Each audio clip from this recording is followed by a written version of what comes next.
Tunggu apa lagi? Let's go lah. Zul Legend. Jom. Okay, jom. Let's go. Kita gerak belah kiri. Kiri. Okay, boleh drink dulu guys. Assalamualaikum, selamat petang. Ahad 29 Mac. Play. Feel the ball. Come on guys. Tadi dalam, atas. Betul. Sekarang kita buat belakang pula. Tarik belakang dulu. Okay guys, stretching sikit. Go. 1 2. Mana yang belum order lagi baju ni? Baju ni sangat mantap oh. Sekarang kita start dulu simple. Nanti saya akan tukar. Okay, just rotate. Go. Abang sana. 1. Yes, you go there.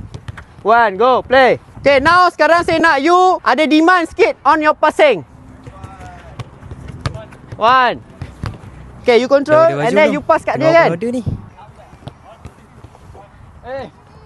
JC dah open order. Tekan klik link di bio 1. untuk order. Simple je. Yes, abang pass, abang datang sini. Ni ya. Depan. Yes. Mana yang belum order lagi baju ni? Baju ni sangat mantap oh. Go. Okay, come on. Komunikasi pun part of the Okay, benda ikut yang je. penting lah dalam team. Okay, play. Alang-alang Okay, semua tak play. kenal. So bagi Play. sikit, make new friend, enjoy with ball.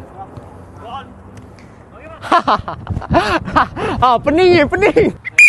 Right, guys, stop. Kita push up dulu 10. Go, push up 10. 4 5. Okay, main. Go, play. 1. Dia suka hati je, sini suka hati je. Go, sit up. Sambung. Sekali jalan.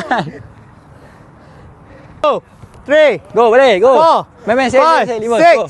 7. 2. Allah, hati. Go. Urut peti. Bang, okey ke? So untuk two-sided, kita split dua. Sebelah kanan satu side. Dia rule yang lain, dia kena main rule lain.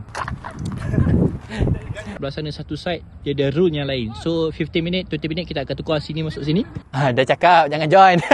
Sini masuk sini. Bang, ujung tahun final final exam, sport science. Oh ya. Doakan Cai ni for flat. Tengok ramai yang berdoakan tau. Walaupun tadi kena bully. Ya, thank you. Sorry tau kaki. Dah 4 kali seorang.